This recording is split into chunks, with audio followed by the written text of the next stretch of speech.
How's it going, everyone? Liam Catterson here, as we are reacting to Attack on Titan episode number 16, which is part 3 of the Night Before the Counter-Offensive arc that we're currently going through.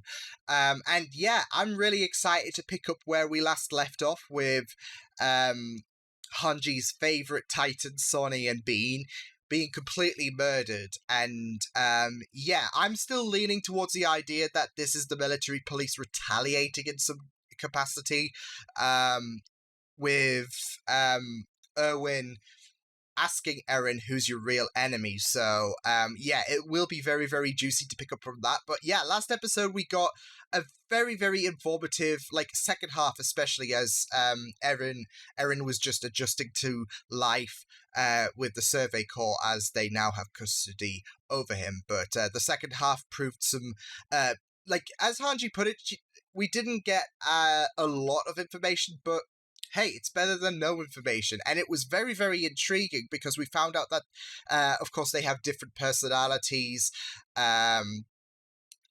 They react differently to sunlight at night. Like, some Titans slow down when the sun goes down, whereas some, I think it was Bean, operated okay. He was a night owl, basically, in layman's terms. But I think the most interesting fact of all, for me personally, was the fact that their body mass was irregular. Like, it felt a lot lighter, according to Hanji, than what it should do. So, yeah, she talked about punting one of the Titans' heads, and it just felt lighter than it should have been. So, unless she's got a strong leg, no. It was very, very interesting to delve into that bit of information. So I really, really loved finding out a little bit more about the Titans, because that's the thing. Like, you've now captured 2 Titans, and we have the chance to learn more, because they did have a bit of information regarding the Titans, but they were still limited on information. Whilst they're still limited right now, they're building more records of like, how the Titans operate, and there's, like I said, with the body mass description, that's really, really informative. So yeah, with that said, though, let's jump into Attack on Titan. This is episode number 16. So with that said, let's go. Yeah, because now it's stopped further information gathering.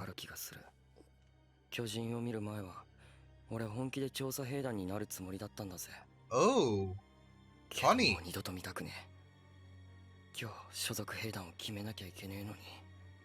Oh, so today's decision day.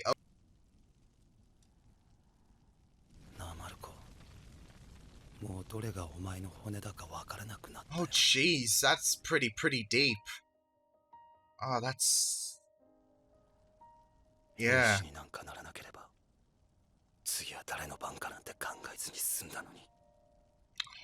Yeah, you never do you?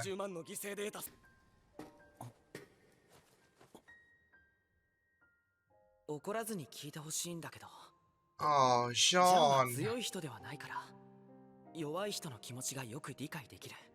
Remembering what that encouragement.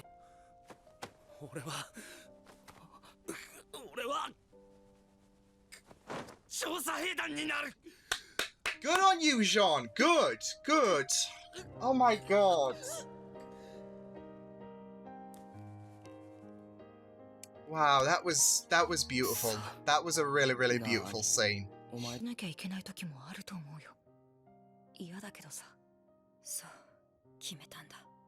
mean, it's a pretty nerve-wracking decision, isn't it? Like, to ask that your life could end for a great cause.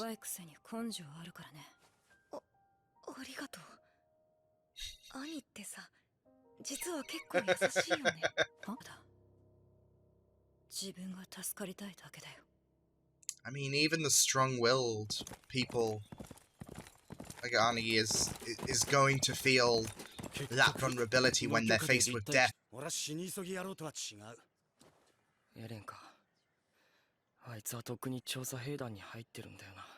I mean, to be fair, he doesn't have a choice. Well, he did have a choice, but... Damn,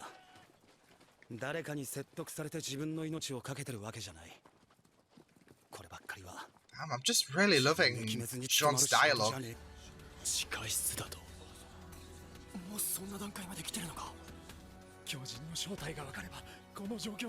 Yeah, it's hell of a conviction, isn't it? It's advertisement, isn't it? Ooh.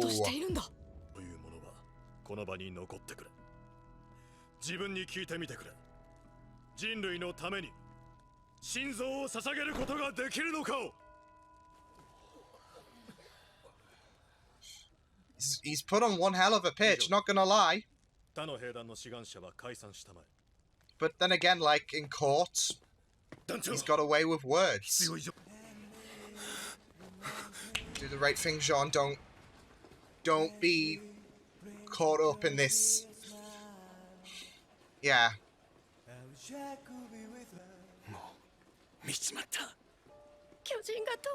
This contemplation.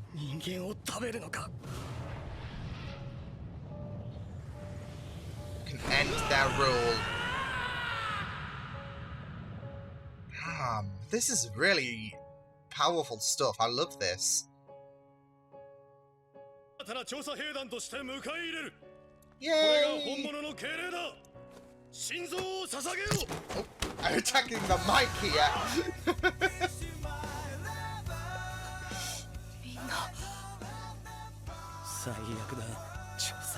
It's a lot less than I imagined, but yeah.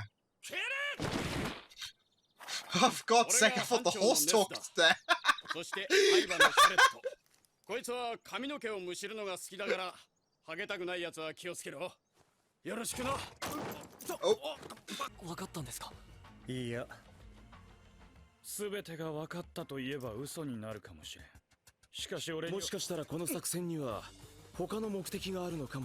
I think there is something going on.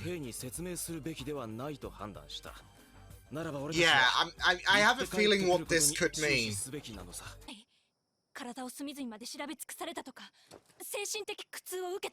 Oh, she's... Bless her heart. I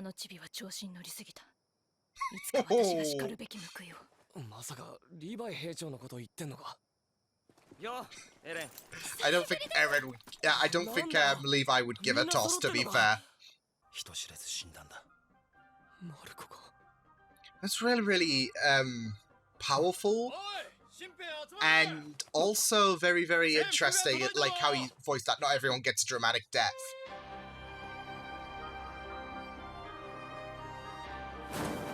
Suiting up time! Ooh!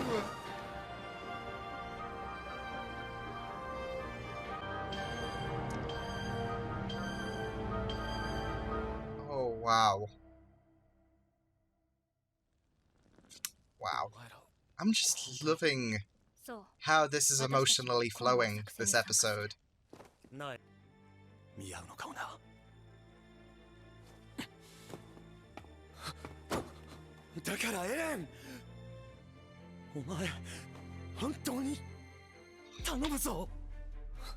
In such a short amount of time, they've come a long way. That's really beautiful.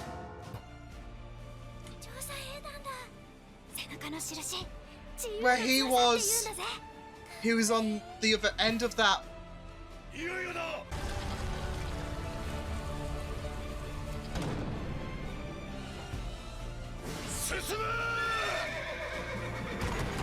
So much intensity. Holy damn.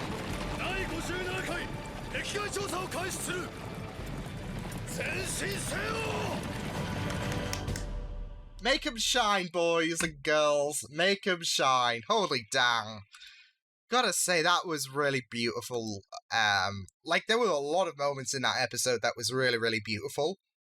But yeah, I just really loved how deep this episode went with Jean. Like, the struggle with him deciding what's right was brilliant, especially, like I said, the fire scene. That is, like, one of the most beautiful moments with him seeing Marco, that was really, really well done. And then there was a lot of moments that I just really, really loved from Jean in this episode. Like I said, that fire scene, from him explaining his motive to the rest of the graduates. It was just really amazing, and as well as a few of the lines like, this is a job you can't do unless you decide for yourself. I just thought that was really, really fitting. But he had a very, very, he had some really, really amazing dialogue pieces in this episode.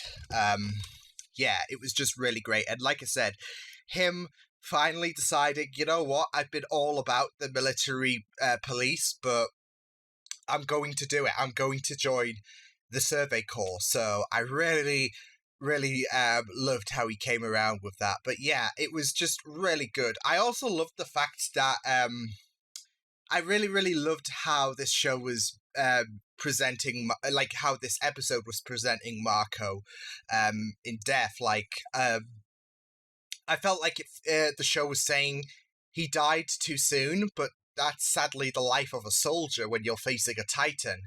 I really loved how this episode did touch up upon the fact that it made a big deal about Marco's demise.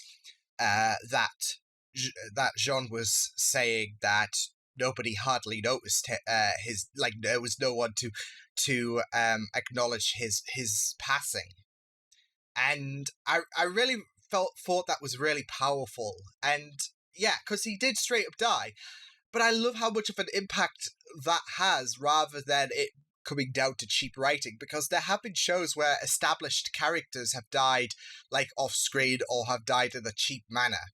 And here's Sean saying nobody knew how he died. And I really love that touch, because not everyone is going to have a dramatic death sequence. Example, I've just watched Titans today because I'm doing Titan Thursday. Yay! But there was a character who was pretty much, well, I wouldn't say a big deal, but he was aspiring to be a big deal. And he just had, compared to your superhero deaths and your crises on Infinite Earths, he died because of a car incident. He didn't have that spectacular death. He died from an accident. So, and I really, really like that, because not everyone should be given this whole huge dramatic scene and all of that just because they've had a few, just because they are at least noticeable by the characters, by the viewer, should I say. So, yeah, I just love how much of an impact that Marco had. Even Erwin and Jean seeing glimpses of him. I really, really loved that touch. It was really powerful stuff. But yeah, it was great. I love the fact that they are realizing that killing Sonny and Bean was a huge blow to humanity, because it is. You're limiting the information of what the humans can learn about the Titans, and the information you are gathering has ceased because of someone, and that leads to a potential traitor against the humans, potentially. And I think that was part of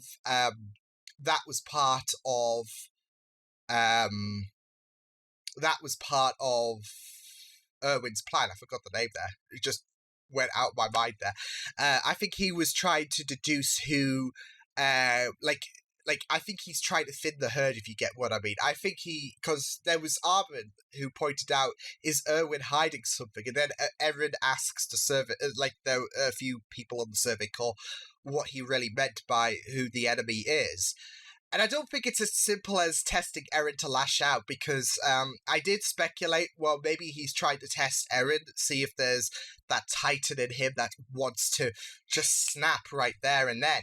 But I think, especially if he's hiding something and it was noticed by Armin, who is pretty intellectual, I think Erwin suspects someone out of the graduates. I think he has a feeling that it's, and I'm starting to believe that too.